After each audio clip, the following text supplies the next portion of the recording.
Hello students, in the last videos we have discussed the project that he had done in his school life.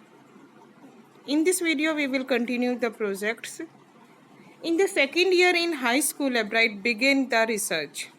It led to his discovery of an unknown insect hormone, indirectly led to his new theory on the life of cells. What was his new theory? His new theory was on cells or hormone. About gold spots on butterflies, the question he tried to answer was simple. What is the purpose of the 12 tiny gold spots on monarch pupa? Maybe you have also seen the spots on the monarch butterflies. So, what was the purpose of those 12 tiny spots on monarch butterfly? Everyone assumed the spots were just ornamental, just showpiece type. But Dr. Akuha didn't believe it. Dr. Akuha did not believe on that those spots on the butterfly were just for ornamental. As a high school junior, he continues his advanced experiment on the monarch pupa.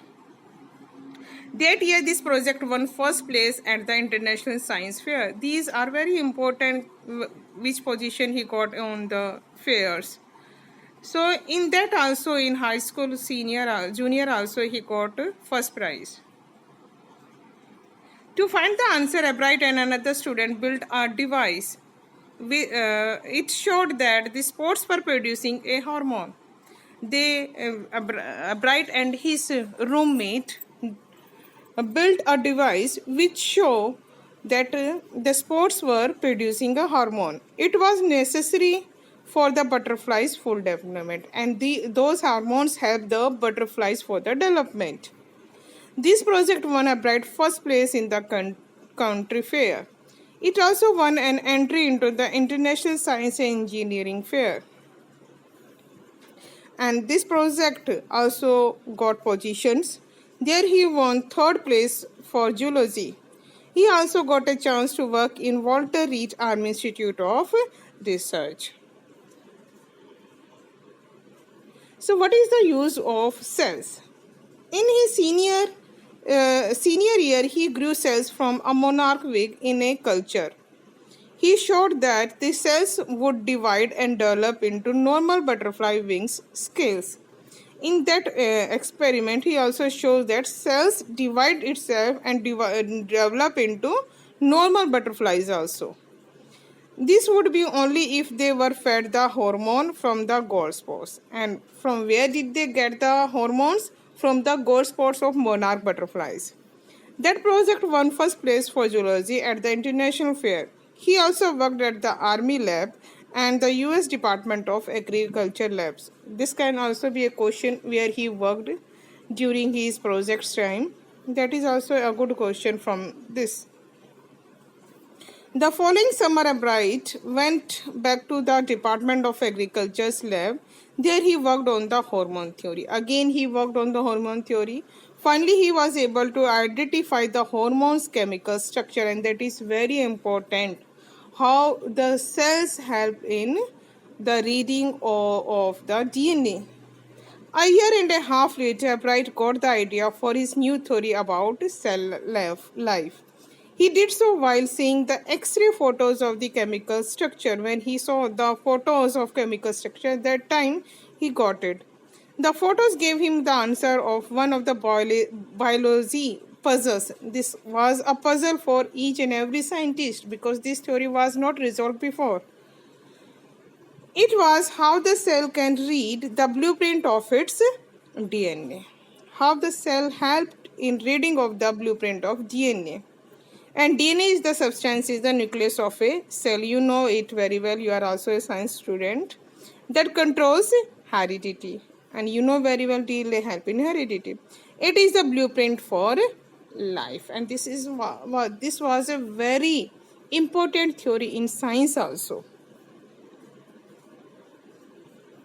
Paper about the experiment. Albright and his college roommate James R. Wong drew pictures and constructed plastic models. Now he got the theory, but he has to show the theory to others also. That's why he drew pictures of the theory and some plastic models also. They made them to show how it could happen. And for others, they have to show the theory to others. For this purpose, they need the models.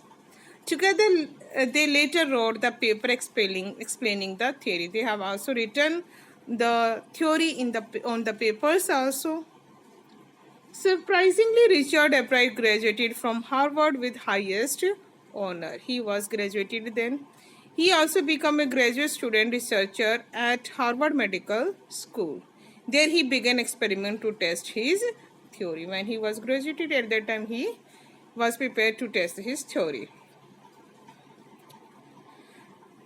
If the theory proves correct, it will be a big step towards understanding life processes. Now, he developed the story, but the testing process still not completed. For the testing purpose, he needs some experiment, and if the steps towards understanding the life, if it will be correct, then there is a big success on life. It might also lead to new ideas. There would be new for preventing type of cancers and other diseases. If we got the theory, then it may be that you will prevent that type of some cancers and other diseases also. Albright has other interests also. He became a champion debater. Other than the theories or inventions, he has other interests also. Like he was a champion debater and public speaker. He also became a good canoeist and all-round outdoors person. He was a good spokesperson. He is also an expert photographer of nature. He was a nature-loving person. That's why he was a good photographer also, and scientific exhibits. These are his interests other than the inventions. Albright also found someone to admire. He was Richard Vaidya, his social study teacher. He was a teacher of social study teacher of Albright. Albright said about him that he opened his mind to new ideas. This also a kind of 1 mark question also, who opened the mind to new ideas for Albright, and that was his social science teacher. Teachers everywhere also spoke highly for Albright about his interests. He spoke many things about his interests also. He won because he wanted to do the best job. And Albright, he said that he won because he has interested in things and he want to do his best. These things are a necessity in the making of a scientist. So this is also a caution. What are the things necessary for making of a scientist? And the things are: start with a first-rate mind. Add curiosity. If you don't have curiosity for something, then you can't be a scientist, because you have to be curious. And mix in the will. If you have willpower, then also you can achieve anything to win for the right reasons. And the reason for the willpower should be right. Albright had these qualities. That's why he became a successful scientist. So I hope you have understand the chapter and read the chapter completely and try to write down the short questions, extra questions from the chapter, so that it will be clear to you. Thank you.